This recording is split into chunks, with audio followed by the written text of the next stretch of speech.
Okay, hello everyone. I'm Amichai Magen, the director of the Koum Israel Studies program here at CDDRL at FSI. We're doing something a little bit different this time. Rather than recording a webinar as part of the Israel Insights series, we're exploiting the fact that we have a short term visit by our old time friend, former member of Knesset, professor of public policy at Tel Aviv University. Alon Tal has been a visiting professor with us here in the Koum Israel Studies program. And we just wanted to utilize the fact that you're here along with us for a short period this time to talk about 2026. This is an election year in Israel. Much anticipated, as we'll discuss momentarily, and I think really requires some unpacking and some explanation. And so you and I kind of discussed how we're going to do this today, and we thought one fun way of doing this would be to talk about 7 principles for understanding Israeli democracy. This is a crash course in how to think about Israeli democracy. And then we'll discuss 7 questions that you and I have in the forefront of our minds as we think about 2026 and the run-up to election. I think you just came back from Israel. You were there. You're on the ground. I think the atmosphere is clear to everybody. Everybody is behaving as if this is an election year. Maybe you can tell us a little bit about the atmosphere. And we're also celebrating Tu B'Shvat today. We should recognize that this is Tu B'Shvat. So let's begin with that and then jump into the 7 principles for understanding Israeli democracy. Well, first of all, Tu B'Shvat is a fortuitous time because that's not only the birthday for trees, according to Jewish tradition, it's also the birthday of the Knesset.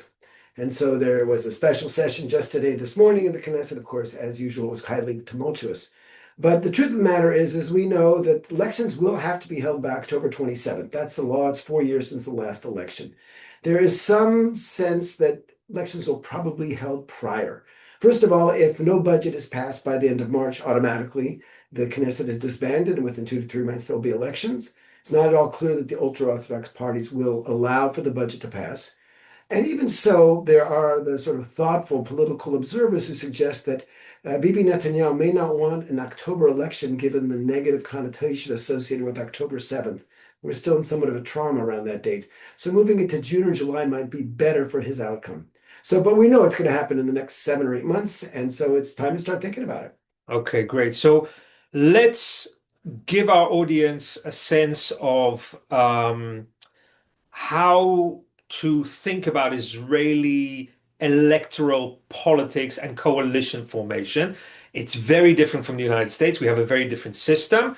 And so let's talk about these kind of 7 principles for understanding Israeli democracy. Why don't you kick it off with the first one? Why don't I kick it off? So we coordinated this before. So our first principle is that Israel is a unicameral parliamentary system. There are 120 members in the Knesset, Israel's parliament. It's a single electoral district. There are no constituencies in Israel. Rather, the entire country is a single constituency. It means that there's no local representation. And so it means that parties put together lists and people vote nationally for a party, for a list. I think one of the interesting things that's happened to Israeli democracy over the decades is our politics, like in other countries, has become more personalized. And so rather than people thinking, I'm voting for Likud, people are thinking, am I voting for Bibi? Rather than people thinking, am I voting for the Democrats, what used to be the Israeli Labor Party? We associated very strongly with the head of that party, Yair Golan. But essentially, we have a bunch of parties competing for power on a national basis for a legislature, out of which comes the Israeli government. Right. Well, I think, first of all, the best manifestation of this personification of political parties is the fact that Naftali Bennett's new party, as opposed to the previous ones, which was Yamina to the right, or the New Right, It's Bennett 26. That's what you're getting. You're not getting an ideological package, you're getting a person. But yeah, you're right there that the when you get elected to the Knesset, which is actually one of the fun things, you don't actually have a constituency. People voted for your party, but you're not sure who they are, which means you get to pick your constituency. In my case, I was somebody who works in environmental advocacy. I was definitely saw myself as a representative of them, but also of conservative Jews in Israel and around the world, because I didn't think that they had another person. And you could say, if you look in the Knesset, there are a few people who represent Ethiopian Jews. Gilad Kariv represents Reform Jews. And you can pick that because it's, like you say, a single electoral district. Right. And we should also mention that some political parties in Israel have primaries and others don't, right? So I think, Alon, you served for a political party in which essentially the head of the party selected his list, and you were chosen for your expertise. In other parties, primarily Likud, Likud is very well known. Partly because it has had a primary system for a very long time, open primaries, hundreds of thousands of voters. But there's variation in Israel about parties that have primaries versus parties that don't. Of course, if you're in a party that doesn't have a primary, you're charged with being anti-democratic.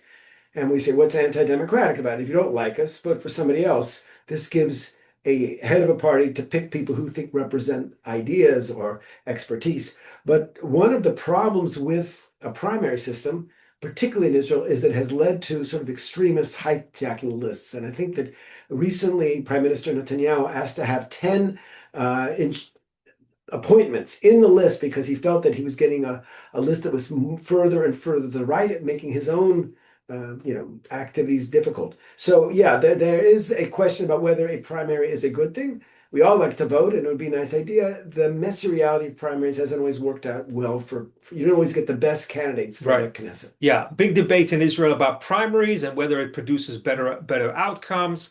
There are those who would say that primaries in Italy could have been sort of hijacked by special interests, and by actually not having to go through primaries, you get candidates who are more centrist, perhaps more moderate, many times bringing the kind of expertise that you brought to the Knesset. On the other hand, you are dependent on the good graces of your party chair, as opposed to, say, a Likudnik who gets elected, and they're there because they have constituents.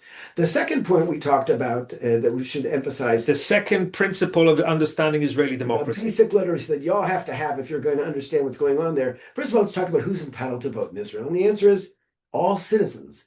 And the amazing thing about this, maybe we'll talk about this later when we talk about absentee voting. No, Israel doesn't have absentee voting, but we do have a situation that until the day you die, you can show up at a polling station, even if you've been living in Silicon Valley for 50 years or doing something else, and you can vote. There are a few people who get to vote anyway. For example, if you are a sailor, you get to vote. Or a diplomat. An Israeli diplomat, or even we have here a shaliach I just met from the Hillel here, who is an Israeli emissary, so he gets to vote. But that's really quite rare. And as a result of that, you have to go, and it's an old-fashioned system where you pick a letter, in this case with the name of the party underneath it, and you put it in an envelope, and that's who you vote for. We don't have the potential for cyber control over that because it's really a paper system that can really be recounted again and again, as it does happen from time to time when there are complaints about irregularities. Right. So we have universal suffrage, male and female, of course, everybody from the age of 18 years old, including convicted felons. They're allowed to vote in Israel. And I think this is part of another dimension of Israeli democracy, which I would describe as Israeli democracy is big tents politics. It really is set up in a way to try to have very, very broad boundaries of political participation, who can run for electoral office, who could participate in the elections, but also the threshold for entering the Knesset is relatively low. It used to be 1% of the popular vote, then it went up to 2%. And I think since 2015, it's been set at 3.25%. It's important for our viewers to understand what that means. When you say there's a threshold, if a party gets, say, 3% of the vote, which is a lot of people in Israel take 3% of the vote, it means that none of those votes are counted, which is exactly what happened in the previous 2022 election. Was sort of a perfect storm from the perspective of the center left, when the Meretz party almost got to the threshold but didn't, and all those votes were as if nobody voted. Right. Same thing happened on the Arab side, where there was a relegate party, and Sami Abu Khader said, "No, I'm not going to run with you," and he didn't cross, and all those votes were lost. And so it does, on the one hand, Israel, like you say, is very robust. The Supreme Court again and again cancels decisions by the Central Elections Committee to disqualify parties because they want there to be as broad a menu as possible. But in the strategic considerations of citizens, a new party that comes on that may not be passing the threshold, people think long and hard whether they want to waste their vote, so to speak. Right. And if you're a clever manager of coalition politics in Israel, you make sure that those votes don't go to waste. If you're, let's say, the head of the center left or center right, and you see one or two small political parties sort of hovering around the threshold, you bring the leaders of those two parties and you say, listen, boys or girls, or it's usually boys. It's usually boys, but sometimes it's girls. It happened with Merav Michaeli, right? You gotta come together. You have to amalgamate and form a single political party. Otherwise, you risk not crossing the electoral threshold and then losing all these votes for our side. But I want to emphasize this big tent politics in two other respects. Alon, you mentioned one of those, which is that every now and again there are attempts by one side or another to try to get a candidate or a political party excluded from participating in Israeli elections. In the history of the state of Israel, we're coming up to 80 years, 8 decades, there's only been one political party that was formally excluded from running for elections, and that was Meir Kahana's Kach party. I believe that was in the run-up to the 1984 1988 elections. And it ran on an overtly racist, anti-Arab platform, and the Israeli Supreme Court said that's a red line. You can't do that. But there have been attempts to try to exclude, for example, Arab Israeli parties, and the Israeli Supreme Court has resisted that. It's a very interesting that decision. When Aaron Barak wrote it, and he was on his way, he used to spend his summers in Yale University, and he said, "I have to hurry to write this decision. His plane was leaving, so it's going to be very long." But yes, that was a rarity. But there was a law that specifically said you can't run for Knesset on a racist platform, which was in response to the Meir Kahana things. But yes, that's definitely right. That's definitely the case. So principle number 2, Big Tent politics. Everybody's entitled to vote. Big boundaries of participation protected by the Supreme Court. Low barriers to entry. You actually don't need a huge amount of money to run in Israeli politics, unlike in the United States.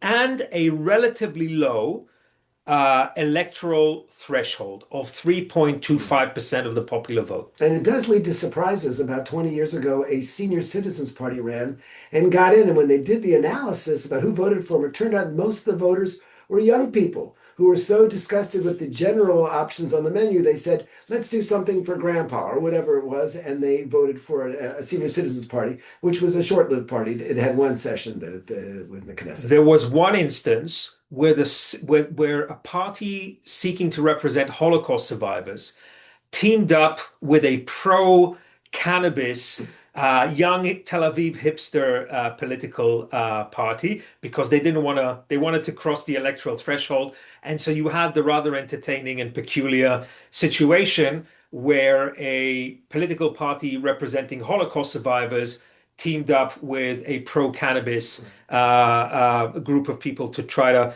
pass the electoral threshold. I don't think they did, but there were a lot of funny memes about it, as you can imagine. Okay, principle number 3. Alon, take it away. Okay, so the point of it is when the election takes place, it's not clear who's going to run the government. There's a situation where you have a certain breakdown of every party. You know how many members of Knesset they have, but you still have to have 61 votes to approve a government. And so what happens at that point is that the president of Israel convenes a litany of consultations where every chair of a party, and often one or two of their senior members, will come and advise him who they think has the best chance of putting together a coalition. And at that point, the president of Israel really only has two real authorities. Remember, this was a job that was created for Chaim Weizmann by Ben Gurion in order so that Chaim Weizmann wouldn't have a lot to say. But this is the one thing that they did leave him. He has the ability, or she, we've only had male presidents up until now, has the ability to decide, okay, I think you have a better chance. And up until now, I think the presidents have done a very good job of being dispassionate and taking there. But there is a question when somebody like, for example, our president is a former member of Labor, it must be difficult for him to ask Bibi Netanyahu to form a government. But they have about 30 days to do so. Sometimes they can get an extension.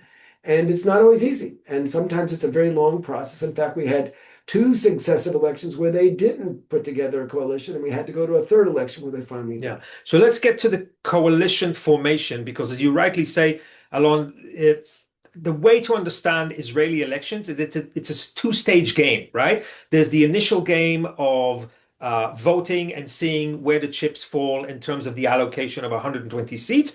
And then there is the game of coalition formation.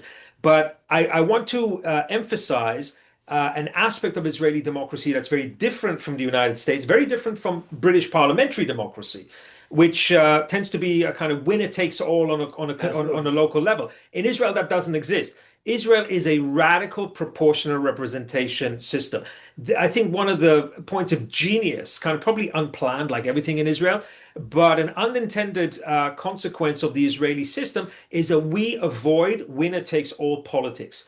And we force very diverse people with very different views about the good life and how society should be run and what should the role of government be, right? In this big tent politics, we force people to come together and form coalitions as a means of managing our diversity.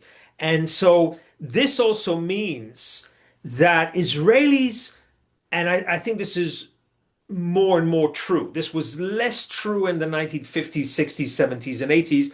It's become truer over the last few decades. Israelis think less in terms of political parties and more in terms of blocks. Okay, so let's talk about Israeli politics as blocks politics. Well, we know that there has been a shift over the years. Israel started as sort of a socialist, left of center majority, and as time has gone on, the leftist parties have become smaller and smaller. Right now, about 10% of Israelis say they would vote for the Democrats, which is actually the amalgamation of two parties. The interesting thing about these blocs is that you think that they are homogeneous, they're anything but. So as a member of a coalition, when you are a member of the Knesset, you have to vote for a lot of things you don't like, because there are things that are very important. For example, in the blue and white party, it was very important for us that we have universal conscription to the army. Everybody, Arabs, Jews, Orthodox, ultra-Orthodox, the whole bit. To do that, we had to vote for all kinds of things that we found problematic. And you have to take a deep breath and know that it's for a greater good. And then once I went and begged my party chair, please don't make me vote for this, because the opposition is very clever about making this. They put forward a climate bill, and they knew that Alon Tal is not going to vote against a climate bill. This is my thing. And he said, let's say that you just are not present there and nobody will notice. And that's how it was. And then to get it passed by, rejected. But I couldn't raise my hand for that. That was where I drew the line. You've had the same thing happen where there's gay members of Knesset who are forced to vote for seemingly anti-gay things. And sometimes they actually go against the coalition discipline. And that's very rare and it's very dangerous. That's how governments fall apart. Right, right. So we'll get back into bloc politics when we come to think about 2026 and the election campaign ahead of us, because we really are in a situation where we have great variation within the blocs, but a sense that we have a sort of a pro-Bibi and anti-Bibi bloc kind of fighting it out. But before we get there, let's talk about four remaining principles, just very briefly. I want to talk a little bit about voter participation rates in Israel. They tend to be very high. In essence, when you look at elections over the last 2 or 3 decades, voter participation rate in Israel oscillates between 67% and 80%, extremely high. Just for the sake of comparison, that is compared with 50% voter turnout in US congressional elections and about 60% in US presidential elections. So you have very high rates of political participation, but they're not standard across different segments of Israeli society. Well, that's okay. So first of all, let's point out again that this is a great understatement because when we say 75%, 65%, remember every single Israeli, wherever they may be, is still on the books if they're alive. Right. And so therefore, those people probably didn't fly in to vote. And so you have a much higher percentage of people living in Israel. But you're right. I think you're referring to the notion that the percentage of Arab Israeli citizens who vote is low. Um, if you just look at the numbers, there's 120 members of Knesset, 21% of the citizens are Arab. There should be about 22 members of Knesset who are Arab, and in fact, it's 10. Well, that's assuming that all Arab Israelis vote exclusively for Arab Israeli parties, and they don't. They don't. Right. But mostly they do. We know that there's an underrepresentation. That's one of the reasons why in the present election, the Arabs president looks like the three major Arab parties are going to run as a single bloc, as a message to their community. Just come out and vote because as they're facing in this case a crisis of personal safety, crime, murder rates are very high, and they feel that this is their response. But yeah, there is, I think, a very high end. With the interesting thing in the Arab community, though they vote maybe 50% from the polling there. So I looked at the numbers. Oh, you want to hear the numbers? Just have it. I'll just give you the numbers. So I was surprised by this. So I looked at the Arab voting rate in Israel over the last 2 decades, and it actually swings pretty wildly. So in 2015 and 2022, the Arab voting rate was actually close to 65%, which is pretty high. In 2021, it was a historic low of 45%. Right. So it swings quite a lot. It does, and we know that in local elections where they're voting for a mayor, it often tends to be a highly competitive, competition between families and tribes and what we call hamulot. There they get to 85 and 88%. So Arab Israelis know how to reach the polling box in their precinct. Yes. The question is motivating them, and there's already a movement afoot amongst the Arab civil society to really get the vote out because they think the coming election is so important. And the highest voting rate in Israel, of course, is by the ultra-Orthodox. Some people say there's even people from the grave that continue to vote, but that's another. Very high rates of participation among the ultra-Orthodox. Right. Okay. All right. Next principle. Very few formal checks and balances, domestic or international, right? Again, this is something that's very different from the United States. It's a unicameral system. There are no two legislative houses checking each other. No federalism. Israel is not a member of the European Union or any other kind of regional bloc that imposes democratic conditionality. So we have very weak formal separation of powers. Whoever controls the Knesset controls the government, and effectively whoever controls the government controls the Knesset. I want to say a bit about that. Parliaments have two functions. One is to pass legislation, and the other is to provide oversight. Israel's parliament may be the world champion in terms of legislation because there's no limit. So when you want to get a headline, I put in a basic constitutional law for the environment, and it was great. I put it in, I got interviewed on the television, and I even had somebody writing her doctorate. But of course, there was no chance of that law ever passing. So we do that well. What we don't do so well is the second function, oversight, and that's just the point you mentioned. Why is that? Because the chairs of the committee usually come from the coalition. Now, the coalition people have their senior members as ministers. And if I want to rise up the ladder of my party, I'm not going to harass more senior members. I'm going to kind of be compliant and very friendly. And so the goal, I think, is if we want to improve Israeli democracy, is really try to make the parliament much more independent and be something of a watchdog. But this all leads to the significance, of course, of the Supreme Court, which remains a bulwark or the defense of holding back the potential abuse of power by the executive branch. Right. It essentially means that the only formal check on executive and legislative power in Israel is the judiciary, or rather, I think in the Israeli context, I would say it's the Israeli legal establishment that is led by the Supreme Court, but also by a very powerful attorney general. And that is why it's not a coincidence that it's really the Israeli Supreme Court and the Attorney General, Gali Baharav Miara, who are in the crosshairs of the current coalition that is seeking to remove the last remaining formal checks on executive power in Israel. Right. It's very important that people understand. I did my legal clerking when I finished law school with the Attorney General. I know you worked in the Ministry of Justice as well. People have to understand that it's different in the United States, where the Attorney General is a cabinet member and is a politician. There's two functions the Attorney General has. They're one hand in charge of the prosecutional system and representing the people and in the attempt to, enforce criminal norms. But the other one is an advisor to the government. That's the actual title of Attorney General, is the advisor to the government. And so what it means is that if a public interest organization or somebody else sues the government, the Attorney General has to defend them. And there are many times when the Attorney General says, no, I can't defend. This is arbitrary and capricious. The present Attorney General has been extremely, how should I put it, brave, if you will, unwilling to defend the government when she felt they were violating constitutional norms or the legislation. And this drives the present government crazy. And so not only have they been trying to fire her, and the Supreme Court stopped that, but they also have been trying to divide the position in two. They think there's too much, and so that those two functions to be separate.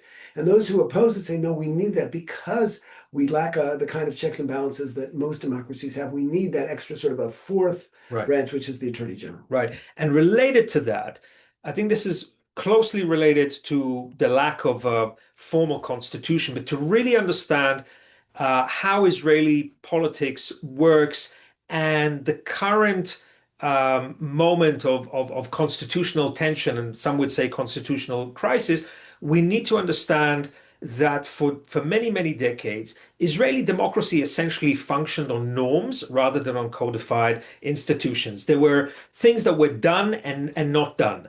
There was a sense that we were a country governed by a serving and sacrificing elite that had many squabbles, many fights, but had a sense of responsibility for maintaining a certain Israeli political order.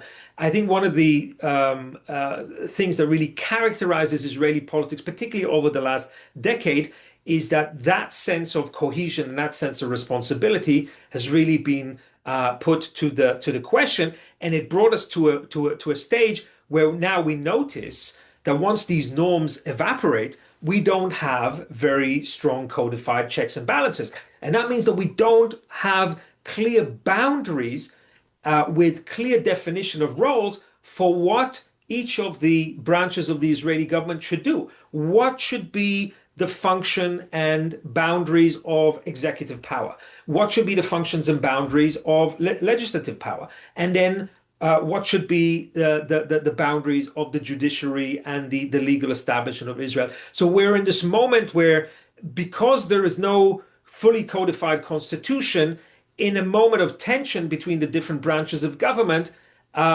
you have these different branches of government bumping up against each other, and we're having a lot of fights about boundaries and authority and jurisdiction. Well, I think tends to be revisionist histories that's very critical of Israel's founding fathers, and I tend to really be intolerant because I think the founding fathers did an amazing job given their circumstances. But there is one area where I would be critical, and that was Israel's Knesset was actually founded as a constitutional convention. The idea was that they were going to pass a constitution. At the time, our very powerful first and founding Prime Minister, David Ben-Gurion, could hardly imagine a situation where the Labor Party and the left wouldn't be in control.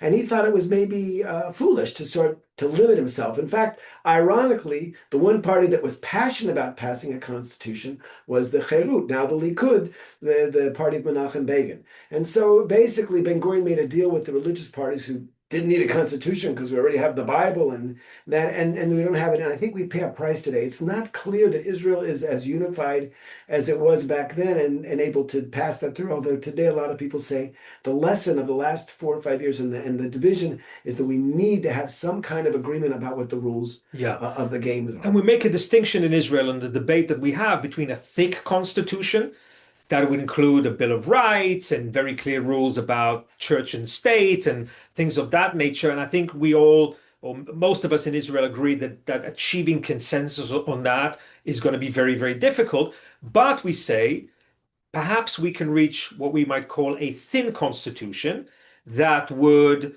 set much more clearly the rules of the game and the different functions of the three branches of government, and would really reduce this ever going in a way ever exacerbating tension between the Israeli government, Knesset, and particularly the Supreme Court and the Attorney General.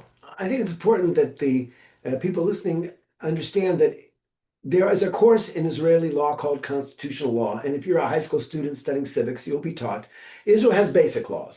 It's not a full-fledged constitution, but it has most of the meat, most of the basic foundations of what. And it's true that all these things we said about the elections are written out in laws. And we don't have a Bill of Rights, but there is a few laws. One of them is, the law for protecting human dignity or whatever.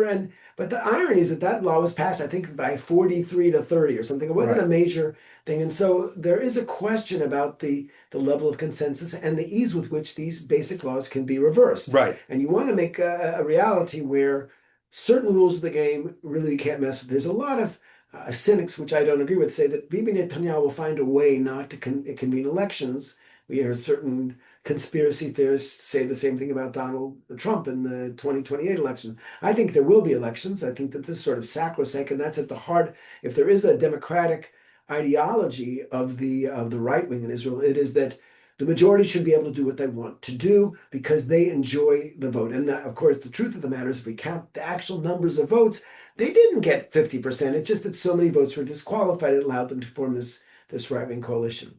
So I think we've covered most of the main points, and maybe we should get to some of the questions. Yeah, we'll get to the questions very, very shortly. I just want to double click on one additional feature of Israeli democracy that I think will set us up very nicely for the second half of this conversation, which is about the questions that we have in our minds leading up to the 2026 elections. And that is, again, the idea, I guess 2 points. One is that Israeli elections are these two-stage games, right?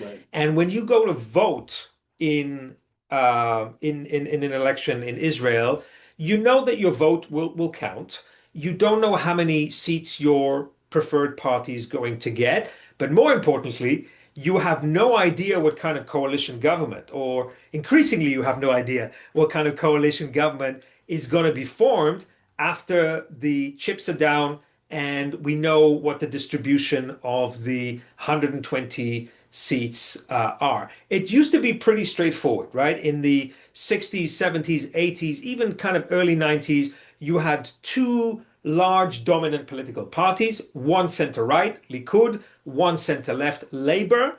And if you would vote for one of those two parties, you would know that if your party would achieve more Knesset seats than the competition, they would team up with two or three ideologically similar political parties, and your preference would be represented in that coalition. We can't say that anymore. It's become so much more fragmented. Right, and I think the 2021 election was a particularly extreme example of that, because Naftali Bennett was eventually appointed or elected prime minister with a party of only 8 seats, which is a small party. Moreover, during the election campaign, he went on national TV and said, "I will never sign a coalition agreement with Yair Lapid." And then he went and did the opposite thing. And that was the source of, I think, considerable criticism, not unjustified by the right wing, and it undermined his legitimacy to some extent, because here's a person who had run against all those parties that he eventually joined forces with. It also limited the extent that the government of change could actually make changes, because he had a right-wing perspective. Right. But you're right, it also shows that when you have a government and it's a narrow government, and in that case we had 61 seats, there's always somebody clever on the other side. In this case, it was Bibi Netanyahu, perhaps the cleverest politician ever in Israeli history, who is going to try to poach some of your supporters. And it makes your government extremely unstable when you can bribe a disgruntled member of Knesset with a future ministerial position or something else. Right. And it does and works. Right. So, and again, this is when I talk to my students about Israeli democracy, one of the key differences between Israel and the United States is that you go to elections, you form a coalition government, but your coalition exists just as long as you have a majority of 61 in the Knesset. There's always the risk of defection, right? There's always the risk of defection. And that is why being an Israeli prime minister unlike an American president who gets elected for a 4-year term, and unless he is impeached or she is impeached, um, again, it's usually a he, they know that they have 4 years to carry out their mandate. That's not the situation for an Israeli prime minister. They have to work at coalition maintenance and maintaining their coalition all the time. And this is one of the key lessons that the young Benjamin Netanyahu learned from his first 10 years prime minister from 1996 to 1999. He didn't complete the 4-year term because his coalition fell apart. He learned the lesson and he's become very, very good, not only at creating coalitions, but maintaining coalitions. The big test for Naftali Bennett, who didn't get this right the first time as prime minister, rookie prime minister. If Bennett gets to have a second chance now in 2026, we're transitioning to a discussion about 2026. I think the big question for Bennett is has he learned the lessons, and has he become better at forming coalitions and maintaining coalitions? So there's two things that he has to do better. One is picking people who are truly loyal to him personally and that aren't going to defect.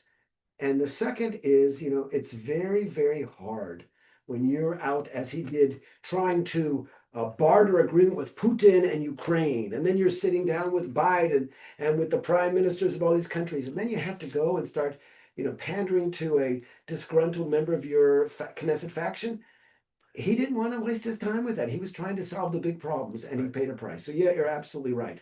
So I think our first question then, if we're thinking about the 2026, when is it going to happen? Yeah, so let's transition now to our seven questions about the 2026 election. This is for our guide and Perplexed. So the first question is when is it going to happen? And there are 3 ways that a government falls and elections are held. The first way is something that's often misunderstood. It's called a vote of no confidence. A vote of no confidence does not create an election. What it means is you take that map of the Knesset seats and you reshuffle it. So almost every week, there is a proposed vote of no confidence. And even if it was passed, it's not clear that there would actually be a coalition, but you propose an alternative coalition with the existing Knesset members. That almost never happens. Right. The second way I mentioned before, I think, is that there's a budget that has to be passed every year. Usually the budgets are submitted around September, October. You get 2 months to vote. In fact, the legal advisor of the Knesset requires 60 days between the first reading of the law and the second, third reading so that the Knesset will enjoy its role as somebody who oversees the budget process. But if you don't do it by March 30th, the government falls. We are now in February. So it means that if on March 30th there is no vote for a new budget, there will be automatic elections. The third way, and the most common way, is when a prime minister or a government realize that they just are not succeeding in terms of governance. They can't pass laws. They don't have majority. And then they, with the consultation with the opposition, set a date for the elections, which makes sense. And there's a lot of posturing. Do you want to do it in the summertime when maybe wealthier Israelis are on vacation abroad? There's all kinds of things. There is some sense that Netanyahu will not want to bring the elections in October because of the, I would say, the communal or the collective trauma associated with October since October 7th, 2023. I reckon the elections will be held around June or July, but it could go the distance and it could be October 27th. Netanyahu is a very, very skillful politician. Right.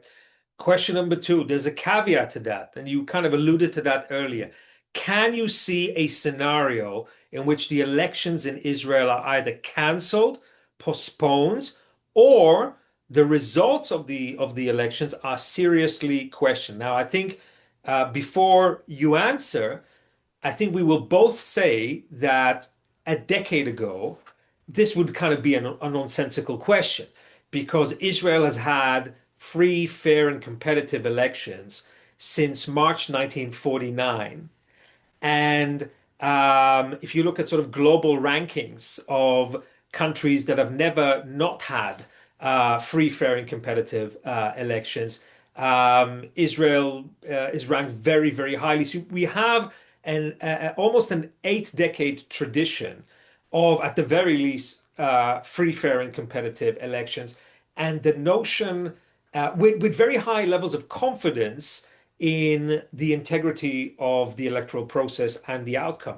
There's never really, until the last 4 or 5 years, there's never been a real questioning in Israel of the integrity of the electoral process. But we're in a moment where some Israelis are concerned that we may be getting into murkier territory when it comes to public trust in the Holy of Holies, which is the electoral process. I agree. I tend to be a little bit more naive or ingenuous on these issues. I trust that nobody would make the mistake to compromise it. But and we have this history, Lisa. You mentioned 49. They were still shooting bullets. It was, and in I think December of 1973, the Yom Kippur War was still taking place, and elections were held. You know, soldiers go and vote in the field, and so. But yes, there is that concern. Another new concern, Amichai, which I was actually at a briefing at the Knesset, which was chilling, is the potential of AI to sabotage an election. You had a situation in Ireland where this woman was competing for the prime minister, and then all of a sudden she announced that she was pulling out of the race. And of course she wasn't. It was an AI, choreographed film. But the point was is that everybody thought she was pulling out. The same thing, you saw things happening in Romania. So to make the point, they took the chair of the Central Elections Committee, Justice Solberg, and they had him make an announcement that the elections are now canceled and all polling booths are closed because there's been external sabotage. And of course, it was an AI creation. But the concern is very real, and I'm not sure Israel, as good as we are at cybersecurity, are ready for those kind of interventions. And of course, just looking outside our domestic arena, there are several actors that should remain unnamed in the region and globally who may have an interest in trying to subvert the Israeli elections in this regard, knowing that there is an atmosphere of toxic polarization in Israeli society right now. No, I mean, one of the, I would say, I don't know if it's an assumption, but there was no question that because of the judicial reform, when Israelis found themselves so divided, and literally millions of people were demonstrating every Saturday night and marching on Jerusalem, and the Hamas saw it. And then they recognized this might be the optimal time. They didn't realize that even though we argue a lot, when somebody attacks us, Israel really pulled together. And, you know, young people who were traveling abroad, 80,000 got and back, and we did what we had to do. But it does, our enemies are watching very closely, and they're very, very aggressive in trying to penetrate our democracy. Okay. Question number 3. How significant are these elections? We have a cliche in Israel where we say that every Israeli elections is the most important, most consequential, blah, blah, blah. But as we know, sometimes even a cliche is true. And I think that this time in 2026, the notion that this is a pivotal election, that this is a uniquely or at least unusually consequential elections carries merit. People have a sense that the stakes are very, very high and that we are reaching a kind of a pivotal moment where either we post October 7th, this is the first, we should say this is the first post October 7th national elections in Israel. I can't believe I'm saying that because in the immediate aftermath of October 7th, I thought we would go to elections very, very quickly. One of the great political successes of Benjamin Netanyahu over the last coming up to 3 years is his ability to put as much time as possible between himself and October 7th so that he improves his electoral prospects. But there is a sense that either we will sort of double down on the existing Israeli politics led by this coalition of Likud, nationalist, religious, and the ultra-Orthodox, or there will be some kind of realignment. There would be some kind of change in the aftermath of the shock of October 7th and the Seventh Front War that we've been facing over the last 2.5 years. How are you thinking about the significance of this election? So first of all, I agree. It's one of Bibi Netanyahu's great political triumphs that there wasn't immediate elections. It's also a great sense of moral failure, not on only his part, but all the members of the coalition were unwilling to put their record to the voters. But I'll tell you why I think this is different, because in a very, very unfortunate trend, we see, and I think this is a that many Israelis, mostly secular, mostly liberal, are leaving. Last year, 80,000 people left. It's a little bit less than 2025, but we know that there has been an exodus for the first time. We have many, many poor people leaving Israel, then coming back. It was about 80,000 leaving, 25,000 returning. It is true that some of those people who left, even a significant percentage, were Ukrainian and Russian refugees who fled the war. But I'm sitting at Tel Aviv University, which is sort of ground zero for the brain drain. Israelis who are of a liberal bent are concerned. They're concerned because they see demography going a certain way. They see we don't have as many children as the sort of forces of darkness against democracy or whatever they want to see that. And they think that if they don't, these elections don't put a stop to the serious deterioration in norms in political society. They're concerned about the lawlessness in the West Bank. They're concerned about the attack on the institutions of democracy. They're concerned about the fact that, there once was a time when there were very few ultra-Orthodox in Israel. They're 1 or 2%. They didn't go to the army. Now they're 12%. They're 24% of the first graders. In 12 years, are those kids going to go to, and when you look at the Israeli economy, 400,000 people in high tech, that's it. So a significant percentage of those who can are leaving. And so many people, I would say, are planning their lives depending on the results of the election. I have a friend, he sold his house. He's renting in Tel Aviv near his kids, he and his wife. And he says, if elections go well, I want to stay here. I'm a patriot. But there are things that the government is doing that I can't allow myself to be part of.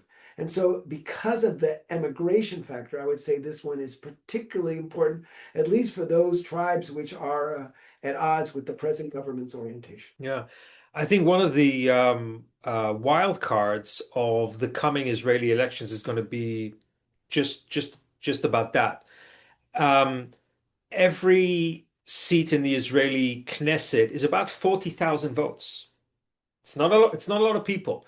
And if 80,000 or 90,000 have left, and if those are predominantly more internationally mobile, highly educated, more liberal Israelis, it's probable that they're voting for the center left or the left rather than the far right.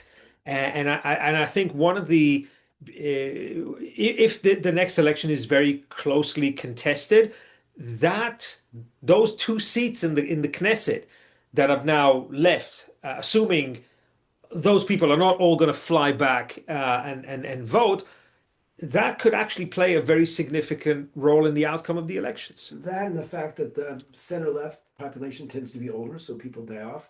But let's remember there are over 1 million Israelis living abroad. 2 of them are daughters. One of them's in graduate school, the one who's working here, and they're coming back to vote. And more Israelis I speak with saying, we're not sure when the elections are going to be, but we're going to do everything we can to do that. So it might be a balance there, but there's no question that it's going to be all hands on deck for all sides. We're an academic institution, we won't take sides here, but it's going to be, I think, a lot of passion here and a huge effort to get out the vote, whether they live in Silicon Valley or Queens or Berlin or Jerusalem. So your advice, Alon, is to buy El Al stock because it's going to do very well around June, July, right? Well, let's hope that all the airlines continue to fly to Israel and that Iran doesn't give us any surprises that slow down that. Okay. So we both agree hugely consequential elections. And I think Israelis are very cognizant of that. Okay, so let's move to question number 4 that's on our minds. That really has to do with the issues that are likely to shape the election. So assuming that elections take place sometimes between June and September, October 2026, what will the elections be about? What are going to be the salient issues in these elections? I have my ideas, but why don't you go first? Well, let's first of all make the point that different parties want the election to be about different issues. The Likud is not interested in this election as being about whether or not ultra-Orthodox people serve in the military because they're weak on that. Many of their traditional supporters will not vote for them, okay? And some parties, I'm a member of the Blue and White Party, are concerned that the election not be about whether or not a center-left coalition is dependent on Arab voters because that's where they're vulnerable. But having said that, we know there's a lot of things. Certainly there's a question about the accountability after October 7th, whether there'll be a a national panel of inquiry, and where there'll be a reckoning. That's going to be an issue, and certainly the people in opposition want it to be a major issue. There's going to be major issues having to do with universal conscription to the army, and the role of democratic institutions, the Supreme Court, and whether this so-called judicial reform will continue or not. And remember that Israelis really did come out in the streets, young people, regardless of right left, wanted to maintain their democratic institutions. So those are three issues. What else would you add to that, Trey? I would put it this way. I think Netanyahu wants to run on foreign policy, and Naftali Bennett will want to run on domestic politics. The strongest case that Netanyahu can make for why he should be reelected is all focused on foreign policy. He's going to try to make the argument, yes, we were taken by surprise on October 7th. It wasn't my fault. But once I got into the game, once I was betoch ha'irua, as we say in Hebrew, Benjamin Netanyahu, transformed the Middle East. Against everybody else. Against everybody else who told me, everybody else would have caved to Biden. And I stood up to Biden, and I'm the only one who can speak to Donald Trump. And I got rid of Hezbollah, and I led to the fall of Assad, and I took care of 95% of the Iranian nuclear threat. And more importantly, Benjamin Netanyahu, I'm going to be the only one who will protect you from the attempt of Turkey and Qatar to enter Gaza. I'm going to be the one who's going to stand up and prevent the establishment of a Palestinian state. Don't trust anybody else. Bennett is Lapid, and Bennett will sit with the Israeli Arab parties because he will have no choice. And so the only one who's going to protect you is going to be me, right? That's the tried and tested Netanyahu thing. Now, but if the elections are about accountability for October 7th, domestic accountability, a national commission of inquiry, the what we call Chok HaIshtamtut, the law by which the ultra-Orthodox are seeking exemption from military service. If it's about the 250% rise in traffic deaths in Israel, the 25% increase in costs of living in Israel over the last 3 years. Remember, this is a coalition that ran on a campaign promising to reduce the costs of living in Israel. On all these domestic issues, they don't have a lot to show. It's very, very weak. And if Bennett can make the elections about domestic politics rather than external policy, I think he has a great chance to win. In particular, if he is able to take away voters from Likud and the national religious political parties, for whom the issue of equal burden and equal service in the IDF is so incredibly salient. Now, as we know in politics, the questions that are salient in elections often determine who's going to win the elections. Bibi is very, very good at agenda setting and at framing the issues of the elections. The Israeli opposition, as I see it now, which is much more divided than the right. The right in Israel has one undisputed leader. His name is Benjamin Netanyahu, and he leads the bloc. He leads the camp. The problem with the opposition is it's fragmented, and therefore its messaging is more fragmented.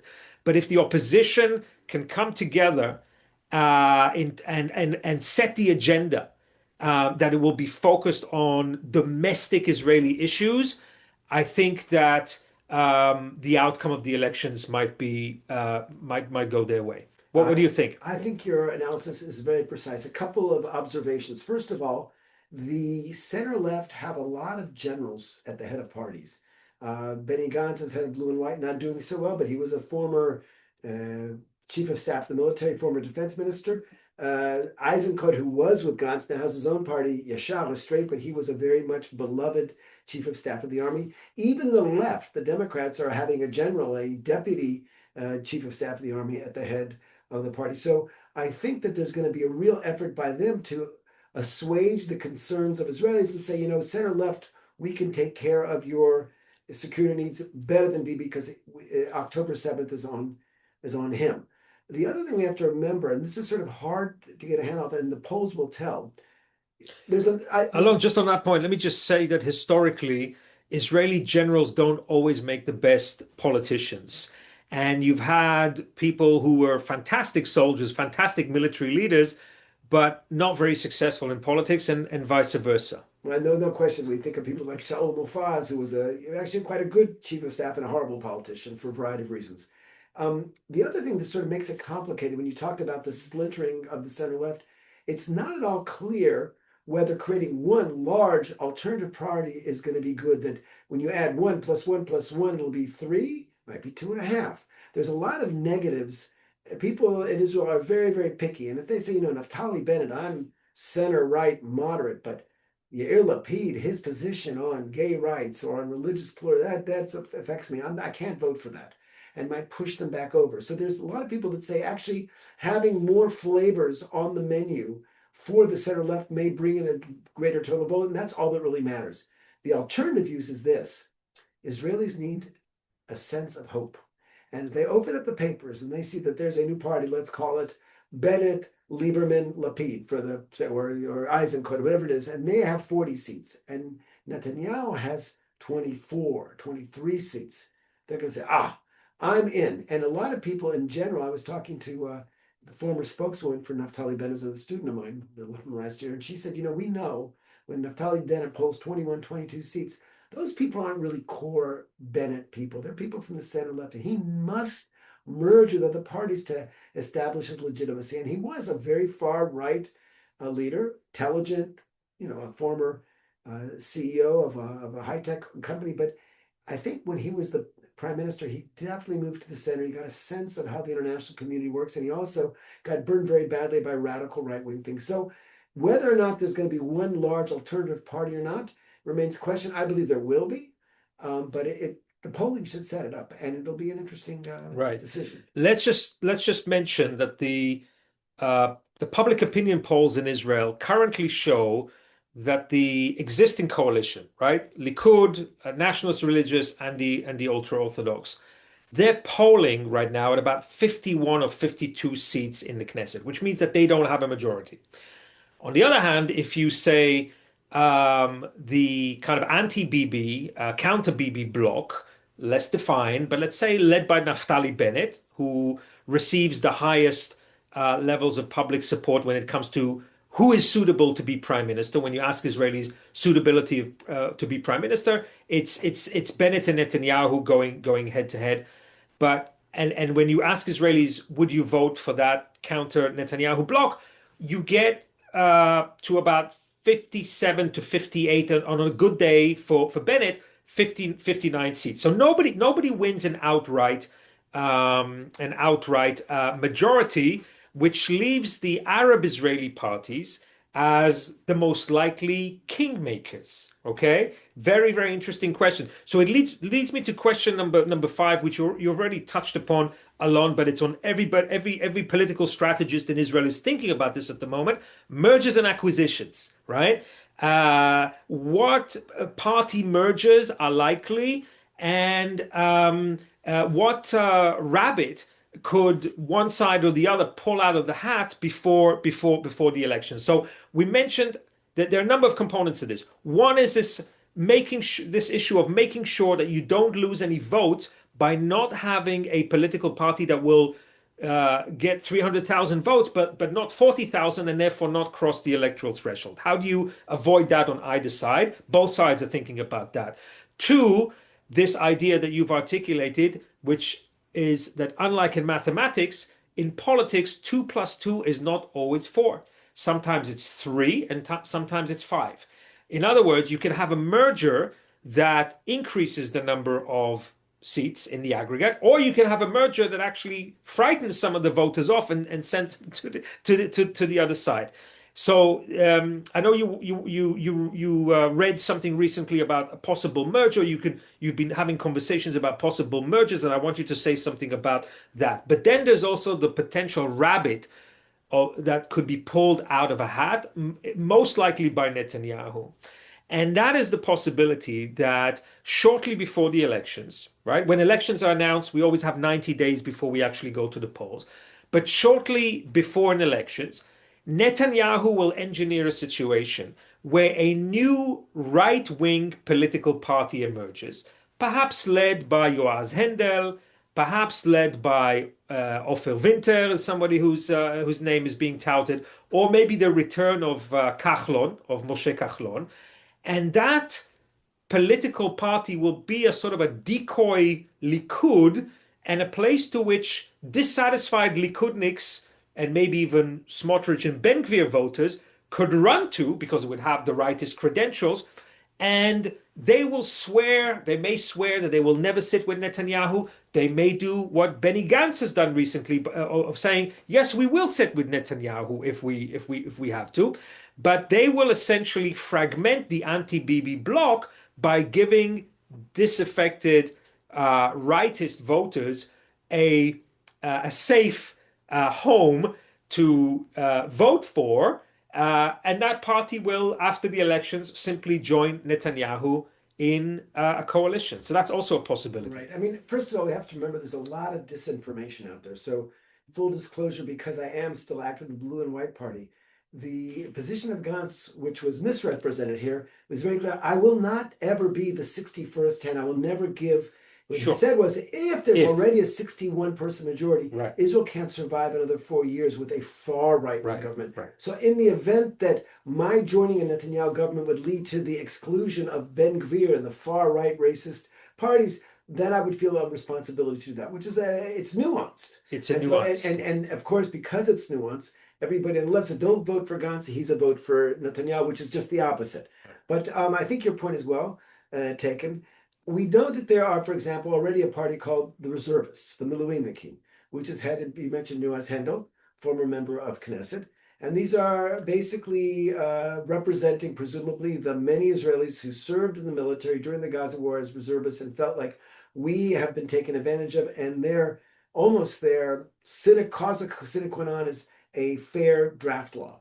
And they will never join a coalition unless that's there. And that's a one-issue party, but they could possibly make a run of it. And it's not inconceivable.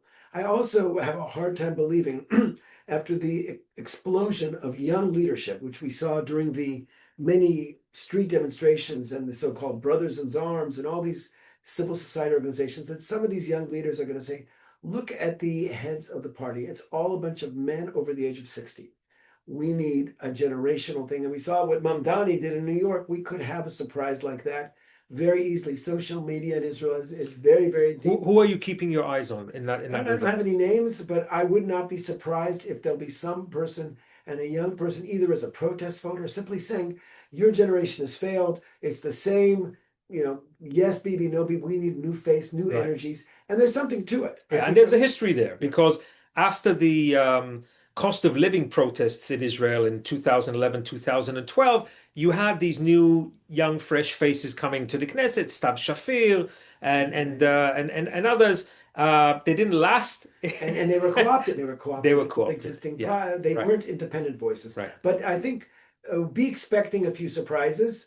I'm not sure who they're going to be, but we see polls now. The names of the parties will change, and it could be that there'll be some scrambling. And let's also remember, Naftali Bennett has a long and glorious history of starting very high and hemorrhaging votes as the elections come closer.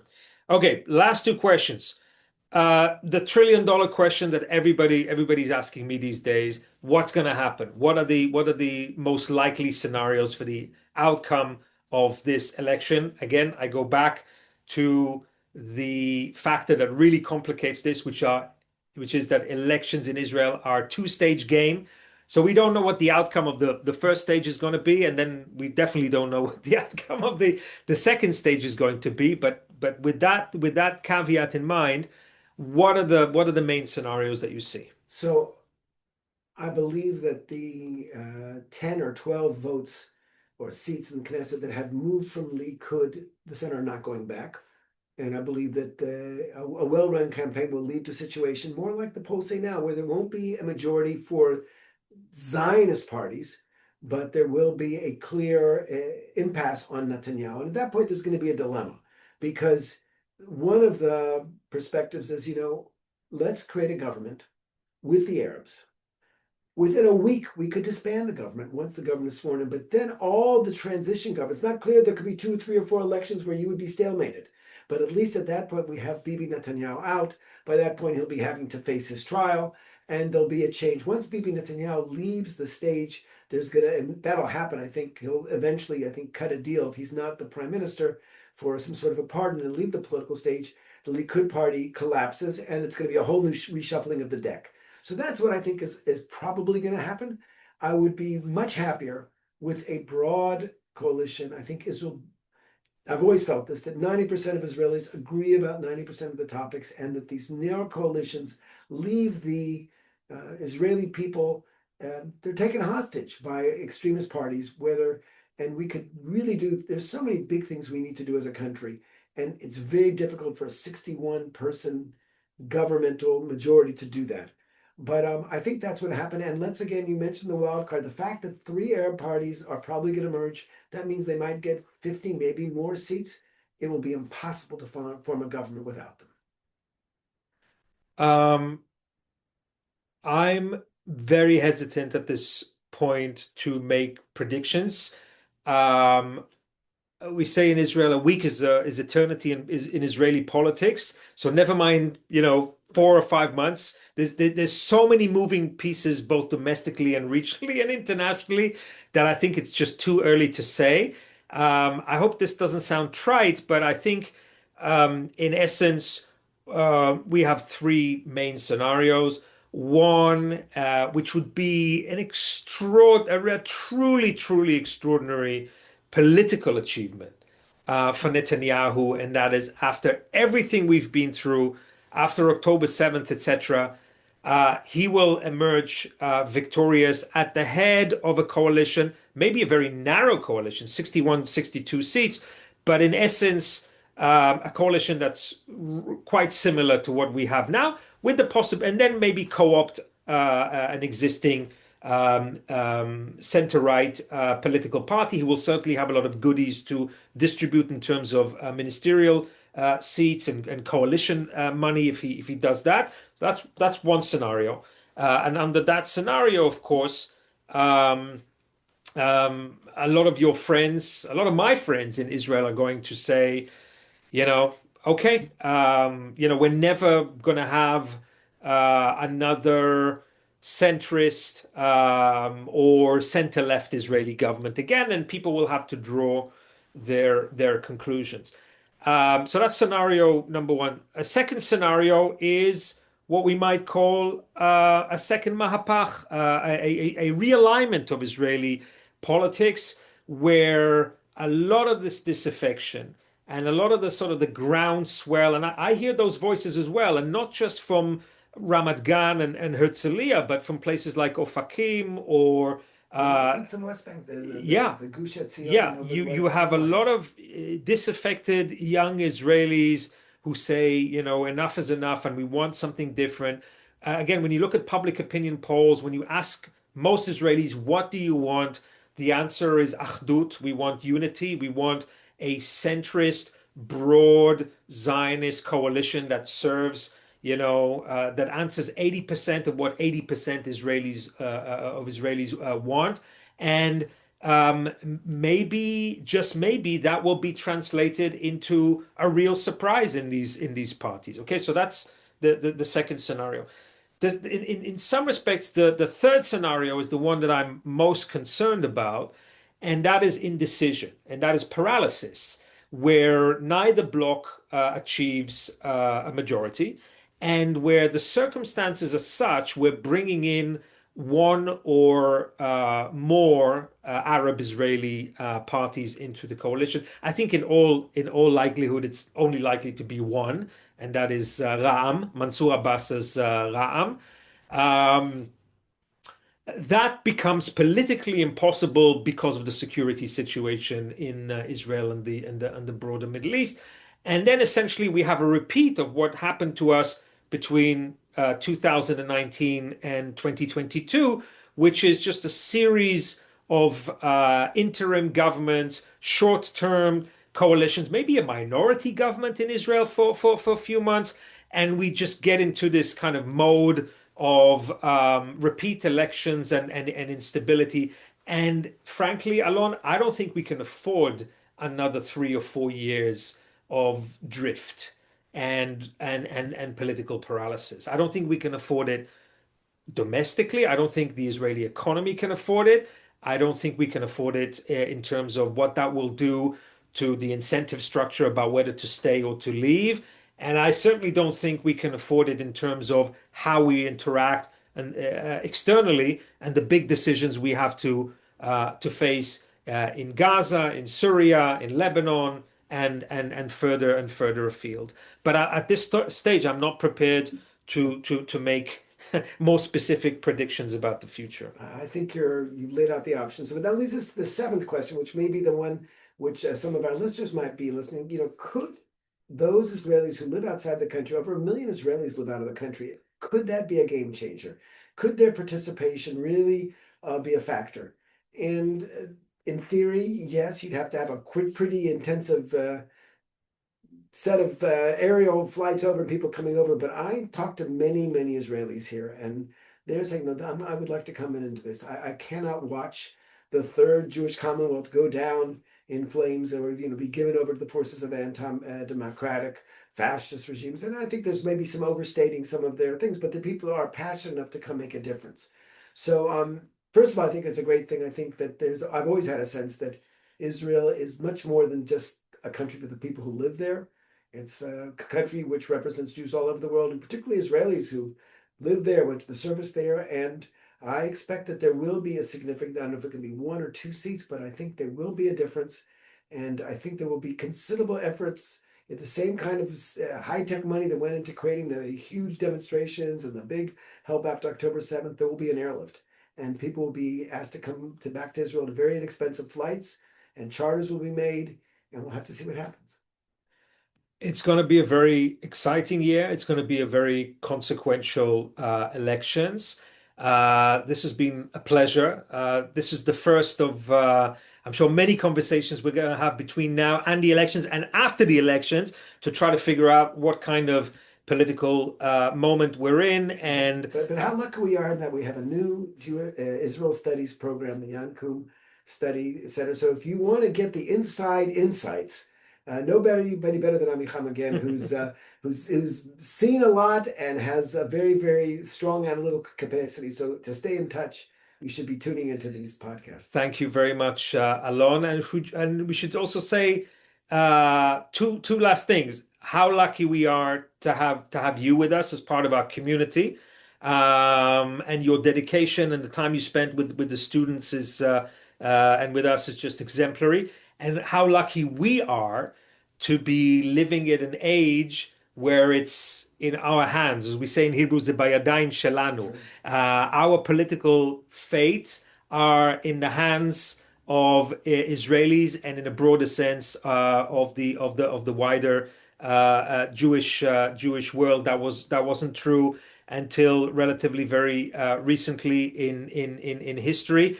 And the big silver lining that I see and the big hope that I have is that all of Israel's most fundamental problems are not structural problems over which we don't have agency. We have agency. Baruch Hashem, thank God, our demography is doing great. We have lots of kids. Israel is an incredibly vibrant society. It's a creative society. It's overflowing with energy. So all those structural things are in place.